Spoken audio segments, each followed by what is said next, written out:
Assalamualaikum warahmatullahi wabarakatuh. Waalaikumsalam warahmatullahi wabarakatuh. Alhamdulillahirabbil alamin. Wassalatu wassalamu ala asrofil anbiya'i wal mursalin wa ala alihi washabihi ajmain. Yang terhormat Pak Edi sebagai CGP Angkatan 11 tahun 2024 dari SMK Muhammadiyah Agung Semuli berkomplit. Dan yang sama-sama kita banggakan yaitu teman-teman semua. Ini saya langsung saja yaitu mewakili yang seyogianya Bapak Kepala Sekolah yang hadir ini, kebetulan beliau lagi dinas luar, jadi langsung ke Pak Edi. Pada kesempatan yang berbahagia ini kita sama-sama nanti mendengarkan persembahan materi yang menarik yaitu budaya positif dari teman kita yaitu Ebi Sukresno yang memang pada kegiatan kali ini tugas dari CGP. Jadi mohon teman-teman nanti untuk seksama mendengarkan dari Pak Ebi. Insya Allah Pak Ebi mendengarkan nanti saran dan kritiknya apa yang memang kekurangan dari Pak Ebi. Gitu Pak Ebi ya. Jadi mungkin sedikit itu pengantar dari saya. Silahkan saja nanti teman-teman diskusi budaya positif apa yang perlu ditambahkan atau malah apa ya yang untuk kemajuan untuk sekolah kita. Jadi untuk kegiatan kali ini nanti berdurasi sekitar 1 jam. Jadi mohon kekurangan waktunya dari kawan-kawan semua. Itu Pak Ibu. Dari saya sedikit itu saya akhiri. Assalamualaikum warahmatullahi wabarakatuh. Waalaikumsalam. Untuk selanjutnya silakan Pak Ebi. Budaya positif Pak Ebi.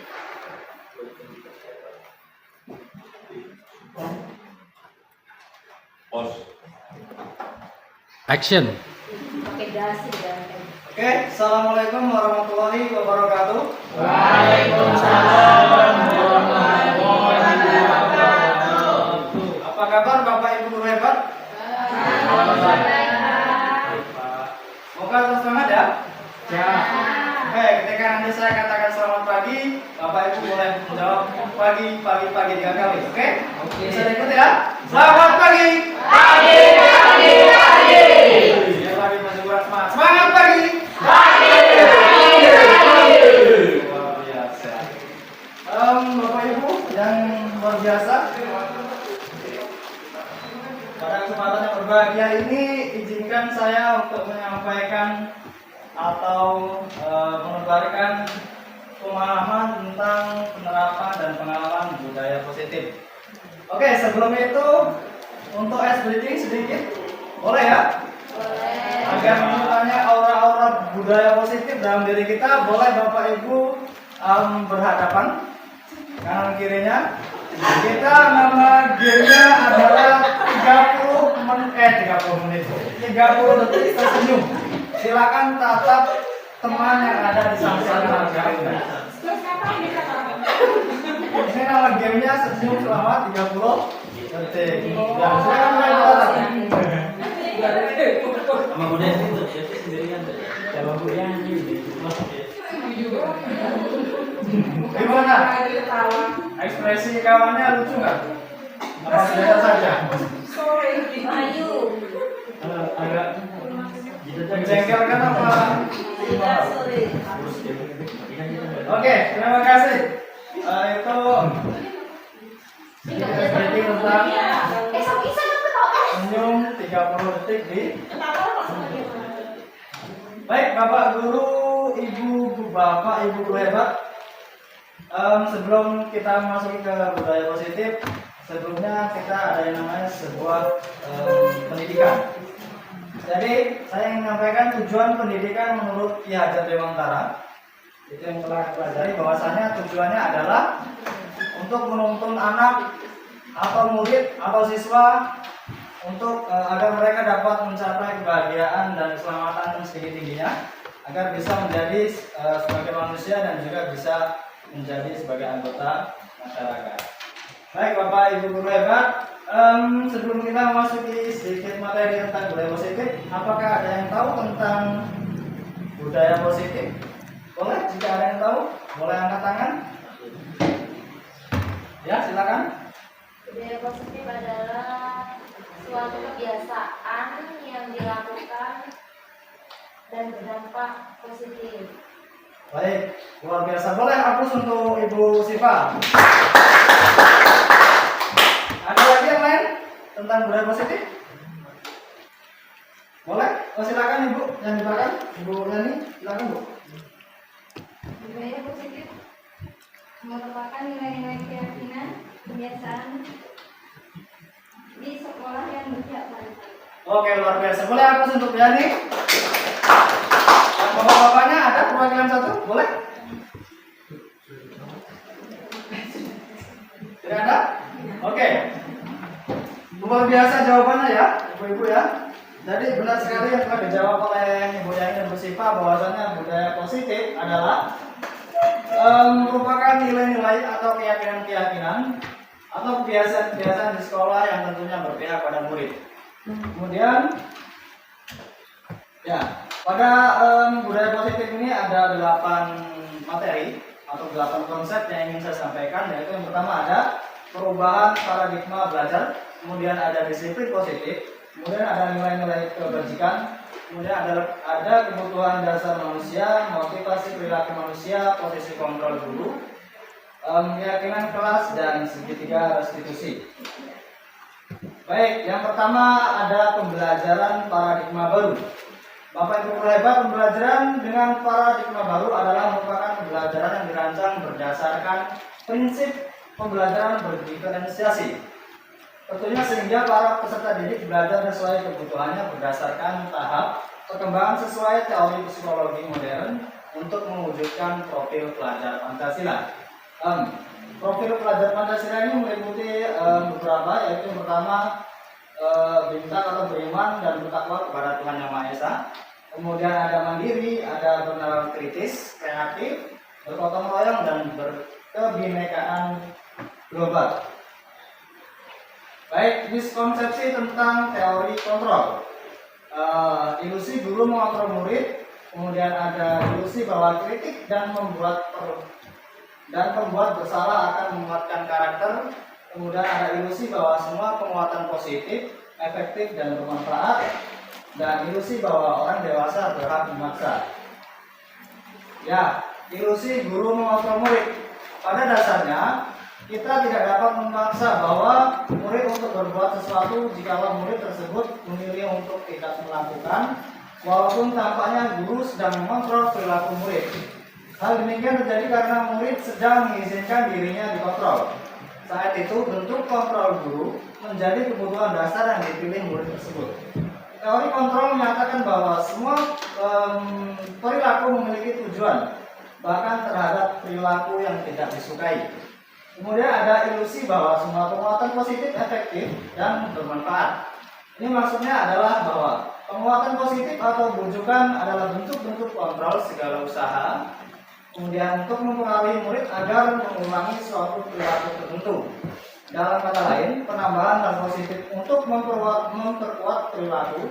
Contohnya saat murid selesai melakukan sesuatu, kita beri pujian dengan kata kerja bagus nak, atau ketika misalnya Pak Lutfi sedang kerja lembur sampai malam mendapatkan bonus dari atasan atas pekerjaannya gitu.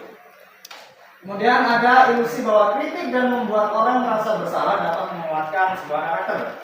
Ini artinya bahwa menggunakan kritik dan rasa bersalah untuk mengontrol murid menuju pada identitas gagal. Kemudian mereka belajar untuk merasa buruk tentang diri mereka. Mereka mengembangkan dialog diri yang negatif. Kadangkala sulit bagi guru untuk mengidentifikasi bahwa mereka sedang melakukan perilaku ini karena seringkali guru cukup menggunakan suara halus untuk menyampaikan pesan negatif. Kemudian ada ilusi bahwa orang dewasa memiliki hak untuk memaksa. Ini artinya bahwa banyak orang dewasa yang percaya bahwa mereka memiliki tanggung jawab untuk membuat murid-murid berbuat hal tertentu. Apapun yang dilakukan dapat diterima. Kemudian selama ada sebuah kemajuan berdasarkan sebuah pengukuran kinerja, pada saat itu pula orang dewasa akan menyadari bahwa perilaku memaksa tidak akan efektif untuk jangka waktu yang panjang. Kemudian dan sebuah hubungan bermusuhan akan terbentuk. Baik, Bapak Ibu hebat. Kemudian ada mengubah paradigma stimulus respon ke pendekatan teori kontrol.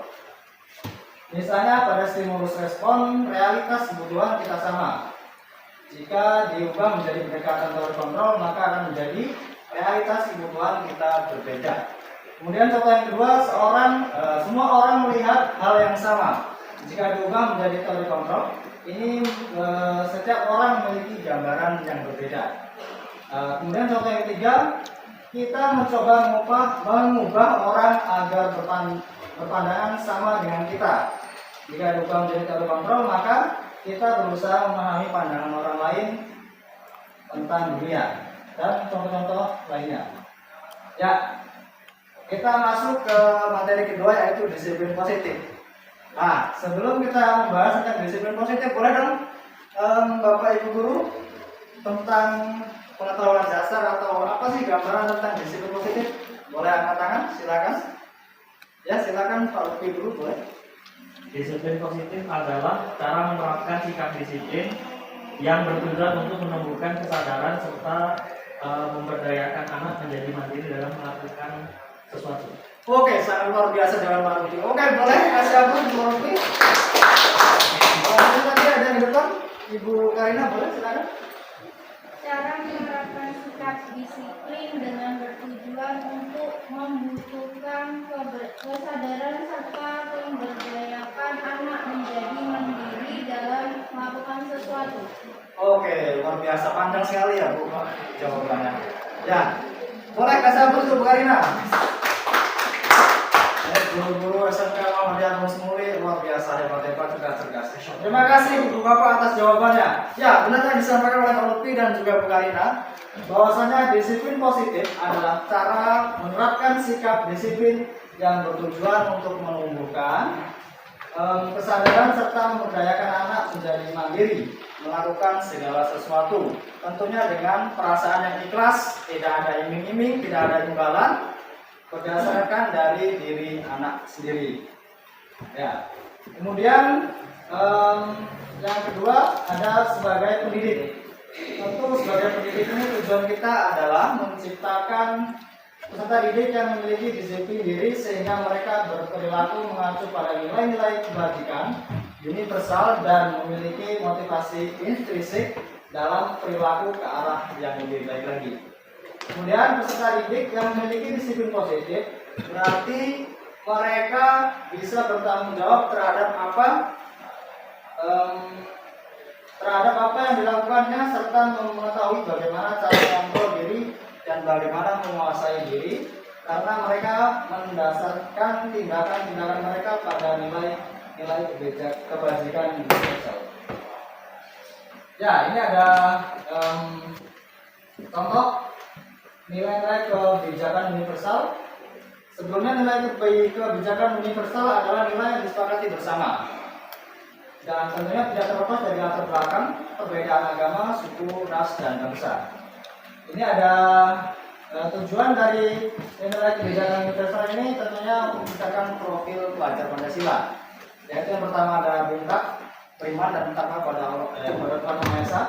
Kemudian ada kebinekaan global, gotong royong, mandiri, kreatif, dan kritis. Ini adalah contoh proyek nilai-nilai kebajikan. Ada peduli, rajin, integritas, rasa hormat, keterusterangan, keberanian, kebahagiaan, tanggung jawab, pengabdian, bijaksana, bersyukur, toleransi, dan lain sebagainya. Ini tentu hal-hal ini yang perlu dimiliki untuk siswa kita agar menjadi siswa yang memiliki karakter atau memiliki profil pelajar Pancasila. Kemudian yang keempat yakni kebutuhan dasar manusia. Bapak Ibu guru hebat, kebutuhan dasar manusia adalah segala sesuatu yang kita lakukan untuk mendapatkan apa yang kita inginkan. Tentunya seluruh tindakan yang kita lakukan memiliki tujuan tertentu dan semua usaha terbaik yang kita lakukan adalah dalam rangka agar kebutuhan dasar kita itu terpenuhi. Baik, ini ada dalam kebutuhan dasar manusia ini ada 5, Bapak Ibu. Yang pertama adalah survival atau apa? Bertahan hidup. Bertahan hidup ini contohnya kita memerlukan ya dalam kehidupan sehari-hari, misalnya kita memerlukan pakaian, kita memerlukan makanan, kita memerlukan tempat tinggal atau bahasa Inggrisnya panggon, dan juga keamanan dan kesehatan. Itu ya Bapak Ibu ya. Ya ini survival ini sangat penting untuk kita dan juga untuk siswa-siswa kita. Misalnya kalau untuk siswa kita nih, kalau di kelas kita ada kegiatan yang namanya P5 atau makan bersama ya, Bapak Ibu ya. Yaitu ketika siswa tidak membawa bontot atau bekal dari rumah, itu mereka pasti untuk mengetahui nilai survival atau bertahan itu pasti akan nimbrung ke kawan yang lain yang membawa bontot untuk ikut makan gitu, agar perutnya nggak sakit gitu ya. Itu kalau contoh di rumah misalnya apa? Ya kita ketika lapar bisa masak, bisa membeli makanan untuk kebutuhan hidup kita, membeli pakaian, kemudian tempat tinggal gitu ya, keamanan dan kesehatan. Kemudian yang kedua ada kasih sayang dan rasa diterima. Ini artinya rasa diterima, dipedulikan, berbagi, kerjasama menjadi bagian dari kelompok lain. Tentunya di keluarga kita itu pasti ada yang namanya anak perlu adanya kasih sayang dari orang tuanya. Pasti setiap anak berbeda. Ketika anak yang satu diberikan kasih sayang lebih, anak yang satunya tidak diberikan kasih sayang lebih, maka akan terjadi sebuah kecemburuan sosial gitu ya. Ya itu. Kalau untuk anak kita pun sama. Ketika kita membeda-bedakan, oh ini pintar, ini kurang, ini agak-agak bodoh gitu, misalnya. Nah itu pasti akan terjadi berdampak buruk bagi anak gitu. Maka dari itu anak perlu memiliki sikap kasih sayang. Kemudian ada penguasaan. Penguasaan ini meliputi harga diri, keinginan untuk dianggap memimpin, kemudian berprestasi, diakui dan didengar. Kemudian ada kebebasan, ini mandiri, memiliki pilihan, mencoba hal baru dan mampu mengendalikan arah dirinya. Kemudian kebutuhan dasar manusia yang kelima yaitu kesenangan, bermain, humor, antusiasme, ketawa. Tentunya untuk misalnya di dalam pembelajaran kita anak-anak perlu yang adanya kesenangan. Ini yang paling penting juga. Dengan adanya kesenangan ini pembelajaran menjadi tidak monoton atau anak tidak mudah merasa bosan di kelas. Tentu ada kesenangan ini dengan berbagai cara, misalnya dengan strategi yang tepat, dengan humor gitu ya Bapak Ibu. Ini tentu kebutuhan dasar manusia yang perlu dimiliki oleh seorang guru dan juga anak. Kemudian ada motivasi perilaku manusia. Motivasi, Bapak Ibu ada yang tahu apa arti motivasi? Boleh jika ada yang tahu motivasi, apa itu motivasi? Boleh kalau lebih silakan. Motivasi adalah dorongan yang muncul dalam diri seseorang untuk melakukan atau berpikir dengan tujuan tertentu. Oke, siap. Terima kasih Pak Putri. Ya, benar sekali. Motivasi adalah dorongan untuk seseorang tersebut untuk memunculkan atau menggapai suatu cita-cita atau keinginan yang diinginkan itu. Motivasi ini ada dua Bapak Ibu. Yang pertama ada motivasi intrinsik, ekstrinsik, kemudian yang kedua ada motivasi intrinsik. Motivasi ekstrinsik ini contohnya untuk menghindari, misalnya ini untuk menghindari hukuman atau ketidaknyamanan. Contoh katanya ada apa yang akan terjadi jika saya tidak melakukannya. Jadi ini untuk menghindari hukuman atau ketidaknyamanan. Kemudian contoh yang kedua untuk mendapatkan imbalan atau sebuah penghargaan. Jadi motivasi anak itu termotivasi jika akan diberikan imbalan. Ini adalah motivasi ekstrinsik. Contohnya ada apa yang saya dapatkan jika melakukan hal ini. Nah, Jika tidak diberikan imbalan, maka anak tersebut tidak termotivasi. Kemudian ada motivasi intrinsik. Ini untuk menghargai diri sendiri. Contoh kalimatnya, saya akan menjadi orang seperti apa jika melakukan ini. Nah, jadi motivasi ini muncul dalam diri kita sendiri. Nah, ini yang perlu kita terapkan untuk anak-anak kita, yaitu tentang motivasi intrinsik dalam diri kita sendiri. Oke, ini ada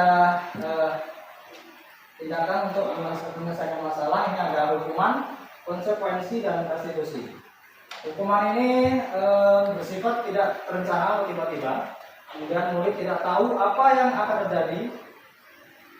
Kemudian berupa hukuman dan juga bersifat satu arah.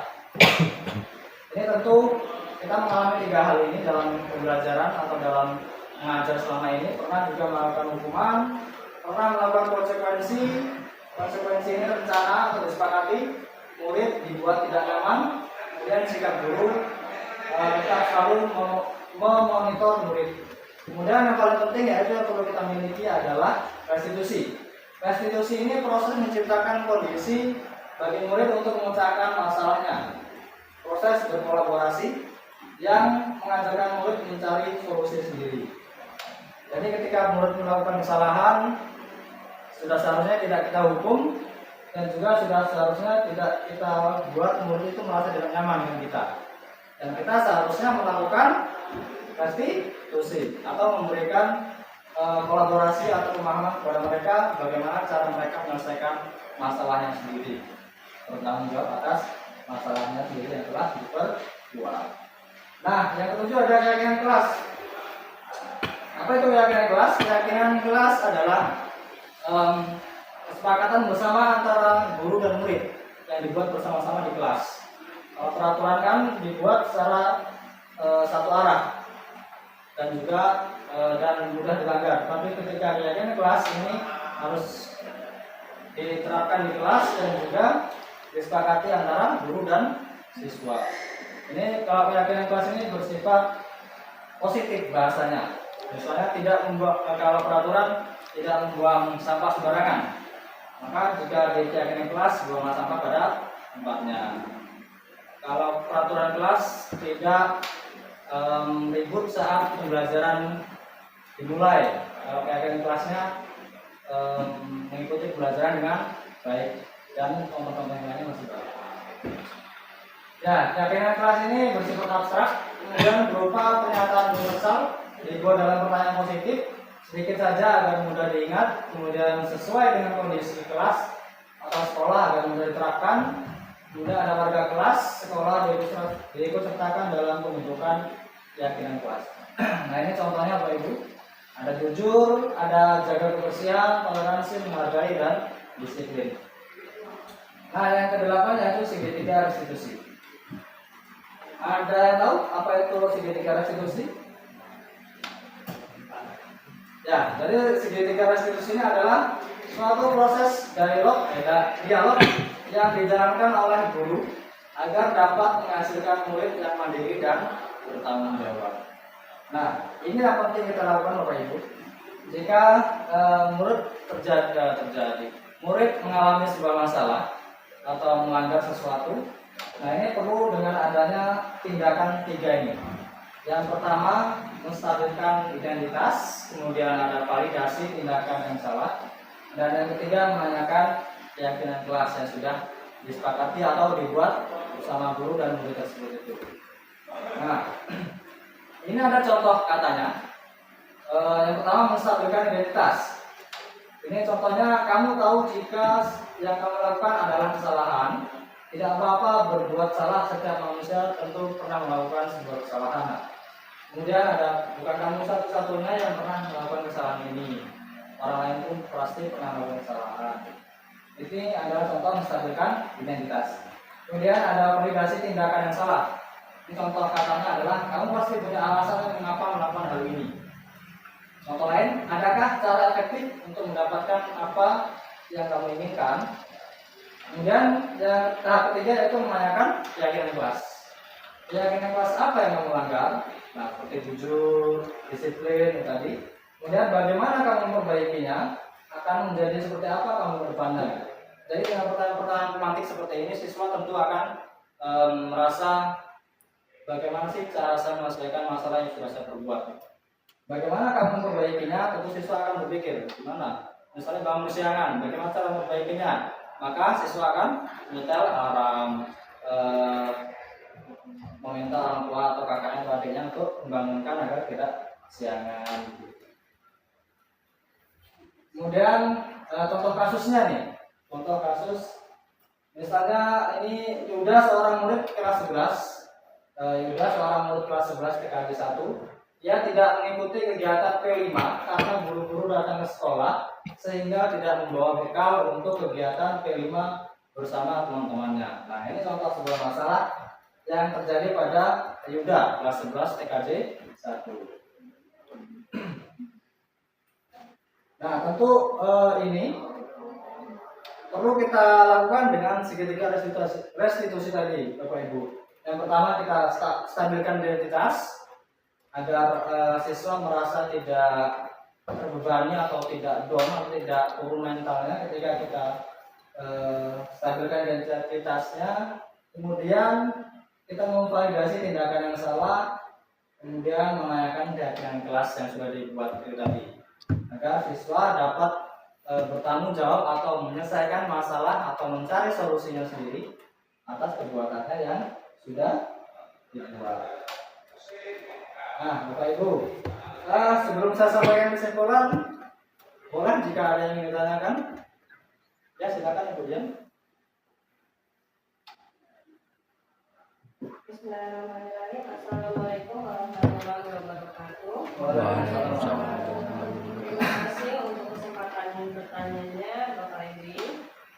Saya akan bertanya di poin ilusi bahwa guru mengontrol murid. Ya, pada poin ini yang muncul pada pikiran saya yaitu guru harus sadar bahwa guru tidak bisa memaksakan murid untuk melakukan sesuatu. Ada statement yang berbicara seperti itu. Tapi yang kita tahu, guru memaksa murid untuk melakukan sesuatu cenderung pada dominan untuk hal yang positif. Contohnya, setiap usai materi guru memberi penjelasan kan. Nah, setiap penjelasan tersebut selesai dilakukan, tentu setiap guru akan mengambil penilaian. Nah, di situ guru akan memberikan beberapa soal untuk dikerjakan oleh murid, baik itu individu ataupun kelompok. Nah, jika konsepnya seperti yang di atas bahwa guru tidak bisa memaksakan murid untuk melakukan sesuatu, berarti boleh dong murid tidak mengerjakan tugas tersebut. Lalu jika benar begitu, kemudian semua satu kelas itu berpikir hal yang sama, apa yang akan menjadi bahan untuk kita mengambil penilaian jika semua murid sepakat untuk tidak melakukan atau mengerjakan soal tersebut. Sementara guru ini membutuhkan nilai yang akan dijadikan bahan untuk pengisian rapor. Terima kasih. Waalaikumsalam. Terima kasih Bu Dian atas pertanyaannya dan juga tambahannya yang luar biasa. Jadi maksudnya adalah jadi untuk budaya positif ini tentunya mengarah ketika di awal tadi sudah saya sampaikan bahwasanya tujuan pendidikan menurut Ki Hajar Dewantara adalah menuntun murid menuntun murid dengan segala kodratnya untuk mencapai keselamatan dan kebahagiaan yang setinggi-tingginya sehingga menjadi manusia dan juga menjadi manusia di anggota masyarakat. Jadi maksudnya murid diberikan kebebasan dalam artian murid itu merdeka untuk menyampaikan pendapat, berekspresi agar siswa dapat mencapai kebahagiaan setinggi-tingginya. Tentu tidak lepas dari tuntunan dan juga bimbingan kita sebagai seorang guru. Bukan semata-mata kita lepas begitu saja gitu. Jadi tentu tetap kita bimbing agar anak dapat mencapai keselamatan dan kebahagiaan yang tinggi-tingginya dalam menggapai cita-cita, dalam mencapai kompetensi yang maksimal di dalam menjadi siswa. Mungkin seperti itu yang dapat saya jawab. Terima kasih. Baik, jika tidak ada, saya langsung memberikan kesimpulan bahwasanya Budaya positif adalah disiplin baik yang harus diterapkan di sekolah, di mana kebiasaan-kebiasaan baik ini akan menumbuhkan jiwa profil pelajar Pancasila pada diri murid. Penerapan budaya positif tentu memerlukan tuntunan dan tauladan dari seorang guru. Guru harus mampu menjadi contoh yang baik sehingga murid dengan kesadaran sendiri akan mengikuti apa yang dilakukan oleh seorang guru. Ya, terima kasih Bapak Ibu. Mungkin hanya ini yang dapat saya sampaikan tentang budaya positif dari aksi nyata 1.4. Terima kasih atas waktunya, terima kasih atas dukungannya, terima kasih atas supportnya. Kurang lebihnya saya mohon maaf. Langsung saya tutup. Terima kasih.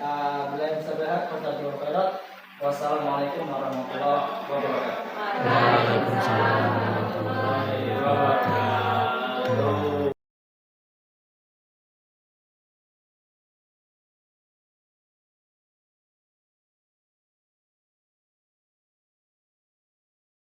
Oke, assalamualaikum warahmatullahi wabarakatuh.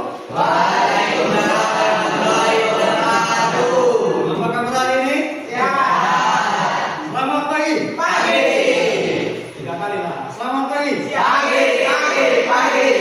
Kalau sudah siap, tapi semangatnya masih? Pagi.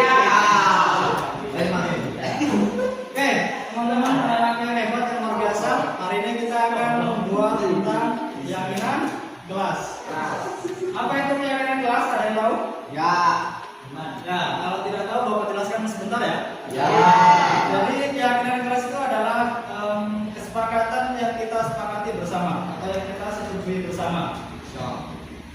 Keyakinan kelas ini mirip-mirip dengan peraturan kelas. Kenapa demikian? Karena kalau di sekolah, di rumah, di suatu perusahaan itu ada yang namanya peraturan. Tetapi bedanya apa? Bedanya peraturan itu tidak kita buat secara bersama-sama.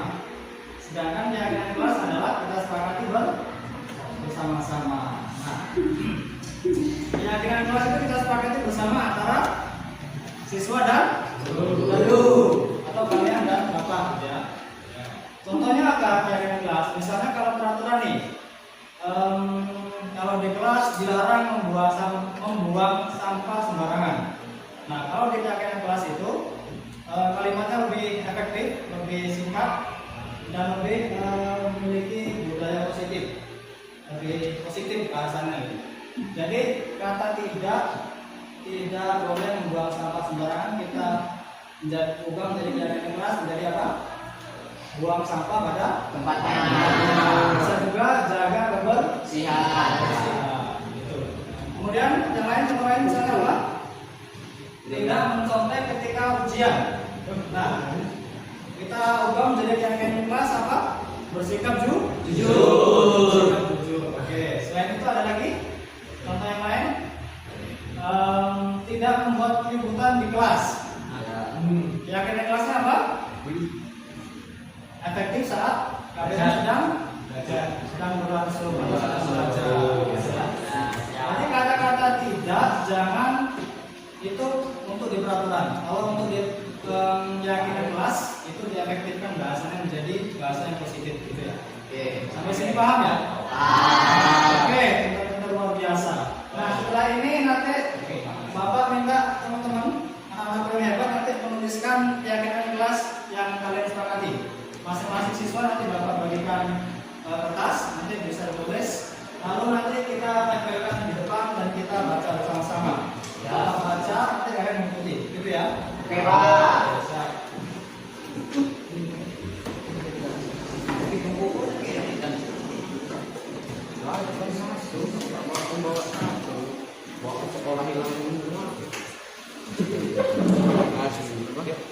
Oke ya.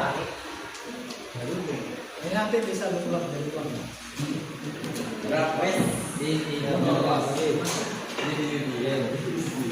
Apa nih Pak? Buat jaringan kelas nanti kita di depan. Ini mau pencet.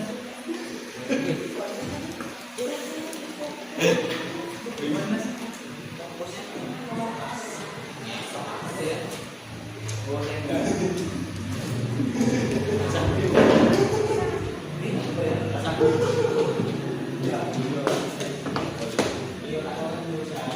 Halo Pak.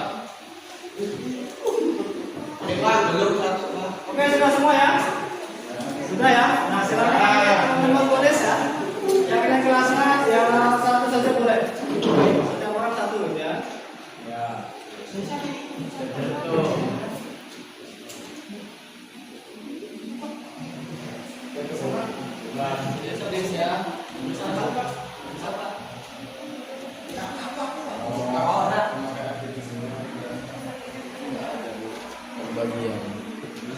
sudah terus semua ya, silakan maju satu-satu, kita ke depan ya.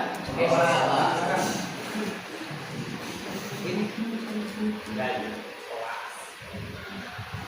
next.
Oke, sudah semua ya? Bapak tulis dulu kira-kiranya, nanti kita bantu.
Tertib pada saat KBM. Dan bersikap jujur. Oke, terima kasih. Ini jaminan kelas yang sudah teman-teman tulis dan sudah teman-teman tempel di depan. Harapannya nanti bisa diimplementasikan pada khususnya kelas 11 JKT 2 ya. silakan.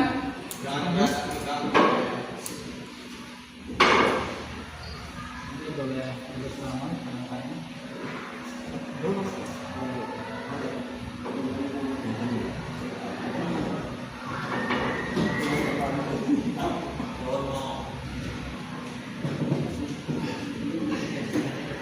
Selanjutnya boleh langsung maju aja ngantri.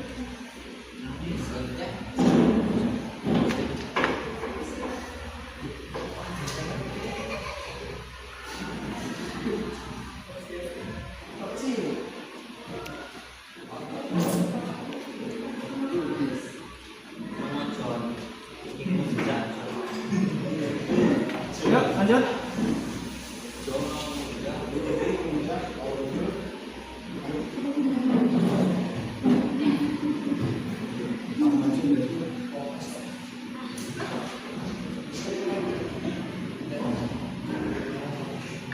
Lanjut.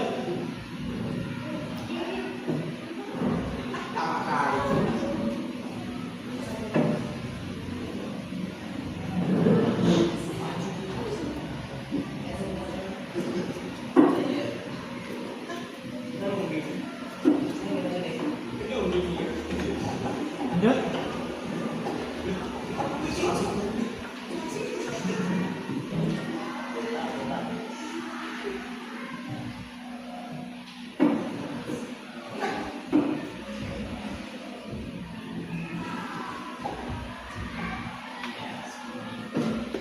Oke, baik teman. Terima kasih sudah membuat kegiatan kelas. Semoga kegiatan kelas yang sudah kita sepakati bersama dapat kita jalankan dengan maksimal ya. Semoga kegiatan ini bermanfaat. Kami akhiri. Wassalamualaikum warahmatullahi wabarakatuh.